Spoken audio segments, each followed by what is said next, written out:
అవునా? తెలుగు మ్యాట్రిమోనీకి థ్యాంక్స్ చెప్పాలి. 26 ఏళ్ల క్రితం ఇదే తెలుగు మ్యాట్రిమోనీ ద్వారానే వేళమ్మకి పెళ్లి చేశాం. పెళ్ళంటేనే తెలుగు మ్యాట్రిమోనీనే. యుద్ధం అంచున ఉన్న ప్రపంచానికి ఊరటనిచ్చే వార్త ఇది.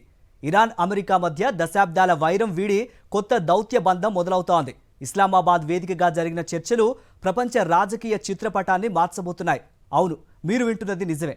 ముఖ్యంగా ఇరాన్ అణు నిల్వల అప్పగింత, హర్ముజ్ జలసంధిపై పట్టు సడలింపు, ఈ రెండు అంశాలు ఇప్పుడు అంతర్జాతీయంగా హాట్ టాపిక్. అసలు ఒప్పందం వెనుక ఉన్న మాస్టర్ మైండ్ ఎవరు? ట్రంప్ వ్యూహం ఏంటి? సాక్షి ప్రత్యేక కథనం చూద్దాం. గత కొంతకాలంగా ఇరాన్ అమెరికా మధ్య ఉద్రిక్తతలు పతాక స్థాయికి చేరాయి. ఎప్పుడైనా యుద్ధం సంభవించవచ్చు అన్న తరుణంలో దౌత్యం ఊపిరిపోసింది. పాకిస్తాన్ రాజధాని ఇస్లామాబాద్ ఈ చారిత్రాత్మక చర్చలకు వేదికైంది.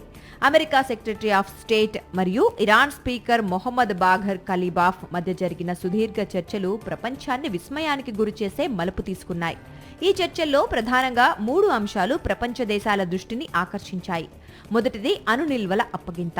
ఇరాన్ తన వద్ద ఉన్న శుద్ధి చేసిన యురేనియం నిల్వలను 3వ దేశానికి తరలించేందుకు ప్రాథమికంగా అంగీకరించింది. ఇది ఇజ్రాయెల్ వంటి దేశాల భద్రతా ఆందోళనలను తగ్గించే అవకాశం ఉంది. రెండవది ఆంక్షల తొలగింపు. దీనికి ప్రతిఫలంగా ఇరాన్ ఆర్థిక వ్యవస్థను ఉక్కిరిబిక్కిరి చేస్తోన్న ఆంక్షలను అమెరికా దశలవారీగా ఎత్తివేస్తుంది. ముఖ్యంగా చమురు ఎగుమతులపై ఆంక్షలు తొలగితే ఇరాన్ ఆర్థికంగా పుంజుకుంటుంది. మూడవది ముఖ్యమైనది హార్ముజ్ జలసంధి. ప్రపంచ చమురు రవాణాలో 20% వాటా ఉన్న హార్ముజ్ జలసంధిని నిరంతరం తెరిచి ఉంచేందుకు ఇరాన్ అంగీకరించటమే కాదు, అధికారికంగా ప్రకటించింది. ఈ డీల్ వెనుక పాకిస్తాన్ సైన్యాధిపతి ఆసిమ్ మునీర్ మధ్యవర్తిత్వం కీలక పాత్ర పోషించింది. చైనా కూడా తెర వెనుక మద్దతునిచ్చినట్లు విశ్లేషకులు భావిస్తున్నారు. అధ్యక్షుడు ట్రంప్ తన ఆర్ట్ ఆఫ్ ది డీల్ శైలిలో యుద్ధం కంటే చర్చల ద్వారానే ఇరాన్ను దారికి తెచ్చుకోవాలని చూస్తున్నారు.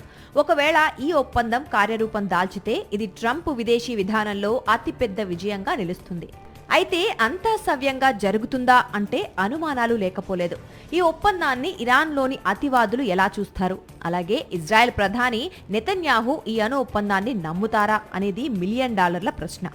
ఒప్పందంలోని చిన్న లోపాన్ని కూడా ఇరుపక్షాలు సహించే స్థితిలో లేవు. ఏది ఏమైనా తుపాకీ గొట్టం ద్వారా కాకుండా చర్చల ద్వారా పరిష్కారం వెతకటం అనేది అంతర్జాతీయంగా ఆహ్వానించదగ్గ పరిణామం.